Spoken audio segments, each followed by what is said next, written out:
रीवा से बड़ी खबर है। नवागत पुलिस उप महानिरीक्षक हेमंत सिंह चौहान ने शनिवार को रीवा पहुंचकर पदभार ग्रहण कर लिया है। 2010 बैच के आईपीएस अधिकारी हेमंत सिंह चौहान प्रदेश के कई जिलों में अपनी सेवाएं दे चुके हैं। पदभार ग्रहण करने के बाद मीडिया से चर्चा में उन्होंने साफ कहा है कि उनकी पहली प्राथमिकता अपराधों की रोकथाम और अपराधियों पर नकेल कसना होगी। उन्होंने यह भी बताया कि रीवा रेंज में बढ़ते नशे के कारोबार और साइबर अपराधों पर विशेष ध्यान दिया जाएगा। जनता को त्वरित न्याय मिले और कानून व्यवस्था मजबूत बनी रहे, इसलिए टीम वर्क के साथ सख्त और संवेदनशील पुलिसिंग पर जोर रहेगा। नवागत डीआईजी की कार्यशैली और उनकी प्राथमिकताएं आने वाले दिनों में जिले की कानून व्यवस्था को किस दिशा में ले जाएगी, यह देखना अहम होगा। मैं 2010 बैच का आईपीएस ऑफिसर हूँ। मेरा 2010 बैच है और एसपीएस मेरा 95 बैच है, 1995 बैच है। और इससे पहले मैं डीआईजी एससीआरबी की पदस्थापना थी मेरी, और मैं वहीं एआईजी था, वहीं पदोन्नत होकर डीआईजी एससीआरबी हुआ। उससे पूर्व मैं एसपी दमोह का पदभार संभाल चुका हूँ। उससे पूर्व AIG selection, SP north Bhopal, AIG UW, welfare, intelligence, staff officer to DGP एवं विभिन्न अलग अलग दायित्वों में मैंने काम किया है। सर ये बताइए, यहाँ रीवा में आप आए हैं तो क्या कानून व्यवस्था क्या रहेगी, कैसे काम कर रहा है? देखिए, कानून व्यवस्था तो सुदृढ़ करना सबसे महत्वपूर्ण एक प्राथमिकताओं में से होता है। जो भी कानून व्यवस्था है उसको और अधिक से अधिक कैसे सुदृढ़ किया जाए, इसके लिए कार्य किया जाएगा। इसके अलावा हाँ जी सर, ये ग्रामीण क्षेत्रों से लोग हमेशा मुख्यालय की ओर भागते हैं। ग्रामीण क्षेत्रों में जो थाने हैं वहाँ निराकरण नहीं हो पाता, इसके लिए क्या करें? अब ये मुझे देखना पड़ेगा कि क्या कारण है। ऐसे अब मैं बात करूँगा, समीक्षा करूँगा जो विषय आपने बताया है कि क्या ऐसा कारण है जिस कारण से अगर ऐसी स्थिति निर्मित है, अगर है तो उसको देखेंगे, फिर उसका निराकरण करेंगे। सर, ज्वाइनिंग से पहले क्या रीवा की नब्ज टटोलने की आपने पूर्व के अधिकारियों से? देखिए, थोड़ा बहुत तो मैंने चर्चा करी है। देखिए, कुछ जो चुनौतियाँ यहाँ की हैं, तो नशे के कारोबार का जो है उसके विरुद्ध सख्त से सख्त कार्रवाई होनी चाहिए। पहले भी अभियान चलाया गया था।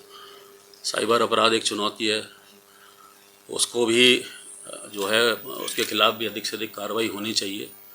बाकी जो हमारा बेसिक काम है, क्राइम प्रिवेंशन, क्राइम डिटेक्शन एवं अन्य जो भी विषय पुलिस के होते हैं, समग्र रूप से सभी पर अच्छी से अच्छी कार्रवाई होनी चाहिए। और अधीनस्थ, सबसे महत्वपूर्ण यह है कि जो हमारे अधीनस्थ स्टाफ है, अधिकारी कर्मचारी हैं, वो अपना दायित्व जो है ठीक से पूर्ण कर रहे हैं कि नहीं कर रहे हैं, उसकी सतत समीक्षा होनी चाहिए।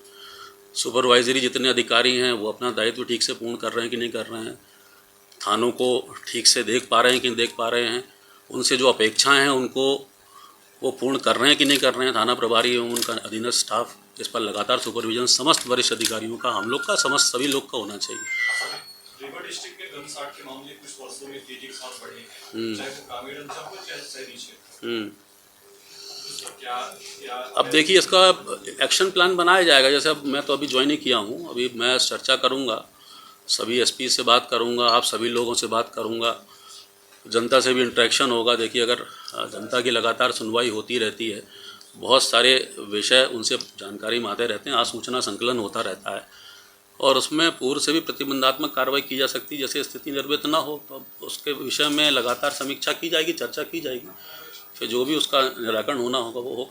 सर, पीड़ितों को जो है थाने स्तर पर न्याय नहीं मिल पाता सर, और अक्सर वो सर मुख्यालय की ओर रुख करते हैं। सर, ऐसी क्या योजना बनाई जाएगी कि उनको थाने से ही न्याय मिले? देखिए, इसके लिए सर्व प्रमुख जन सुनवाई का एक माध्यम बनाया गया है। सभी अधिकारियों को जन सुनवाई करना है। पहले मंगलवार निर्धारित था, अब यहाँ क्या व्यवस्था वो मैं देखूँगा।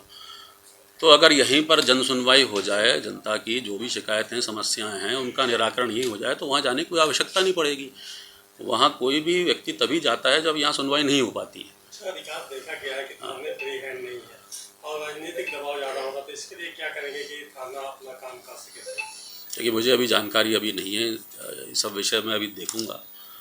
अभी पूरा मुझे भ्रमण करना है, दौरा करना है, देखना है, सब अधिकारियों का कार्य देखना है। इसमें अभी मैं कुछ नहीं बोल सकता जी। कोई भी छवि है जो विश्वास है आम जनता की, आपको देखा जाता है कभी डीआईजी बातचीत का होता है, जनता को ये लगता है कि पुलिस जो है अपराधियों से मिली हुई है, तस्करों से मिली हुई है, वो विश्वास पुलिस कैसे वापस कर पाएगी?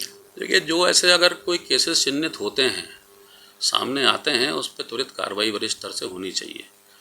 जिससे कि एक अच्छा मैसेज जाए और एक डिटरेंट के रूप में भी बाकी लोगों के भी एक उदाहरण प्रस्तुत हो कि अगर इस तरह की कोई भी गतिविधि वो करते हैं तो इस काम के खिलाफ कार्रवाई होगी।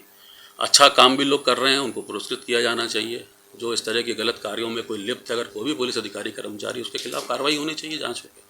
सर नशे के खिलाफ कार्रवाई तो होती है, लेकिन फिर वो छूटते हैं अपराधी और फिर नशा का कारोबार करने लगते हैं, ऐसे लोगों को कैसे? अब ये देखिए, ये तो सतत प्रक्रिया है, इसमें तो लगातार कार्रवाई चलती रहनी चाहिए, उसकी मॉनिटरिंग होनी चाहिए कि अगर जैसा आप बता रहे हैं एक अवधि के पश्चात भी जो भी रिहेबिलिटेशन सेंटर से बाहर निकल रहे हैं या जो लोग पकड़े जा रहे हैं वो अगर छूटते हैं तो उनकी क्या स्थिति है, तो वो क्लोज मॉनिटरिंग ज़रूरी है। उसके लिए उसका फॉलोअप भी होना चाहिए।